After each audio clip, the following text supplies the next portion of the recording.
Alright, well, we got rained out yesterday, but we're back at it again today.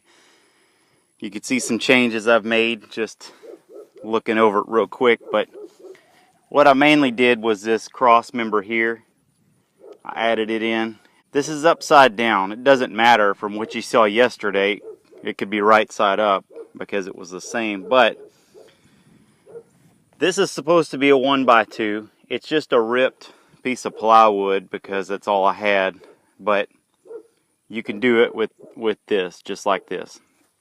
This is just extra bracing is all this is. You saw the basic frame yesterday. And then down here, which is actually the top, but it's upside down right now, I added a 2x2 because we need it for the hinges on our roof. And then you got these brackets right here that I've put in. Got brackets on these corners right here. And if you'll notice, there is a difference between the brackets. See, there's another corner there. Pretty much everywhere I could put these brackets, I did on the inside because it just makes it 10 times more sturdy. The two brackets I'm using are the 1-inch bracket, the 1-inch bracket, and then these 1.5-inch brackets. Now the 1-inch brackets, of course, are the ones that only have 2 screws. And then there's the 1.5 that actually has 4 screws to it, which is what I used right here. But we're going to flip this back over, and I'm going to go to all these corners here on the top side and put more brackets in to make them sturdy. Alright, so I built this little square here, rectangle, is what it is, and this is going to be our door. I'm going to put some tin on top of it, but I just thought I'd show you how I framed it up first. And yes, of course, you could get fancier with it, and you could put some bracing up under here, like this part right here. You could put some bracing up under it, and then some bracing up under over here. I'm working from a deficit, and I don't have the wood, as well as I'm trying to make this as light as possible. So I'm figuring whenever I get my hinges on back there and get this tin on, it'll square it up and should be able to support it. That's what I'm expecting. Now I'm going to do another door on the other side just to counterbalance it. And it's going to be just like this on this side. Same exact thing. Now the measurements on this, on mine, is going to be a little different than yours because remember, mine is 90 inches wide. Yours will be 96 inches wide unless you want to copy me exactly. I don't recommend cutting the extra wood, but mine is 28 inches wide by 45 inches long is what my doors are. But your doors will be something, well, they'll always be 28 inches wide if you have the same type of tin that I do, which is regular barn tin. Yours should be, I think, 48 inches long is what your doors would be, the measurements. And I just made them out of 2x2s and used the 1.25-inch screws to screw these together. I'll give you a close-up there. Not the greatest job ever, but you can see they're a little loose. But what I'm going to do is, I could have used brackets on them. It probably would have worked a little better, but I don't have brackets. So you could surely use brackets just like I used on the rest of this form and make it a little stronger. But when I put the tin on, the tin is going to have all these screws in it going along here. So it's going to kind of form it up a little bit better. Alright, I got the roof on. You could do as many of these as you wanted. You could do the all the way across, or you could do the whole thing. I'm trying to make this as feather light as possible, so it's always going to be 28 inches wide. Well, the tin is 27.5, but I did 28 because that way I would have a little bit of space. I didn't want it to get cut on the tin. And I just did 2 of these doors, just like this. They just open up like that. I got some little cheap hinges. And actually, you can see right there. The second door I used a smaller set of hinges on. And then I cut the tin with tin snips.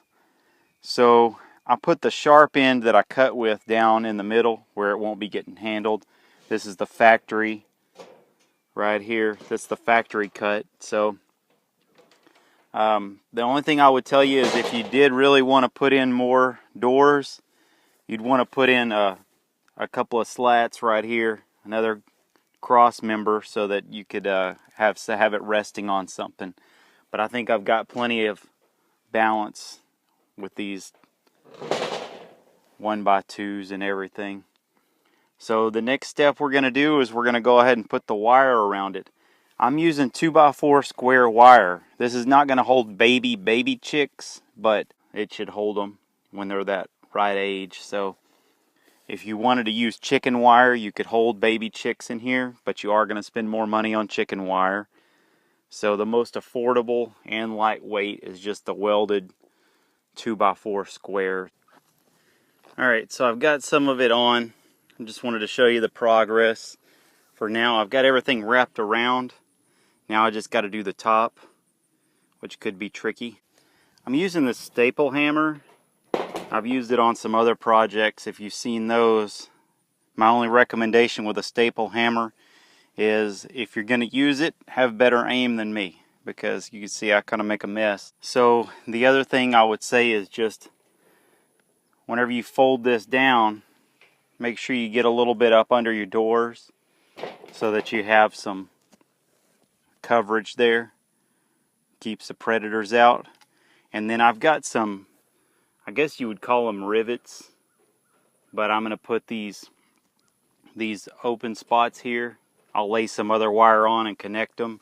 Same thing here. This is where my wrap was. This is the only connecting spot so far. We're going to kind of rivet these right here. Got everything that we can do on this top side. We got a couple of holes there that we got to patch up. I'm going to get some extra wire and do that.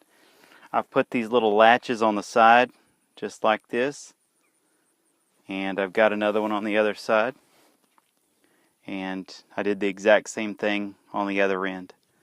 So the next thing we're going to do is flip it over, because that way we can run wire, the connecting wire to this and this, we can run up under this, so it'll work out better.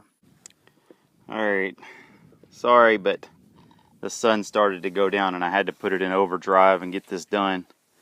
But you know, I'm going to go over real quick what we did in the end.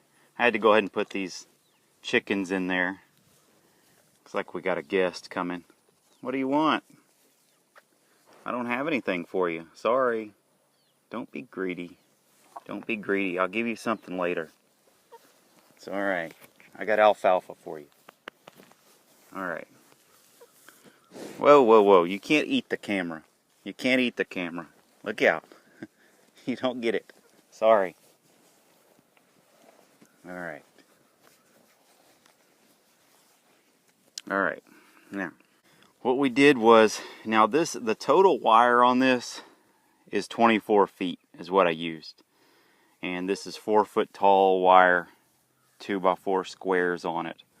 So I went all the way around with the wire, clipped it, and then I went about, you can see right here, went about one of these little frames past the line, maybe a little less, and then I just cut squares and filled in right here. Now, as you can imagine, the flaw here will be the little gap that's right here in between the door and there, because there's not anything to hold it up. So what I did to mitigate that was, you can see that little wire that goes across there. I put that in there and put it across here, so it helps to keep the form and keeps everything held up. Okay, so that's what we did there on both sides. And you know, if you wanted to put more weight on, it's not really a big deal. If you were to, under each side of the door, if you were to put in another brace and just between this board and that middle board there, that wouldn't be a problem. It would just add weight. So my goal is extra light. I think we accomplished that. All these chickens I got in here are they're little bandits. They wouldn't go in the chicken house at night. So I got a life for them here. And then here's one-handed moving the chicken tractor. They're not getting used to it, so I'm not going to move it far. They kind of run from me and then get on the wrong end of the chicken tractor. But it works. And then, as you can see, I still move the water. You can also pick it up, on the corner and get your water out and then drag it without the water if you wanted to do that. Because on a lot of these chicken tractors, you can put an attached water bucket that just moves with the chicken tractor. That's not a terrible idea, but then again, you're talking more hardware. So that's it. Hope you guys liked it.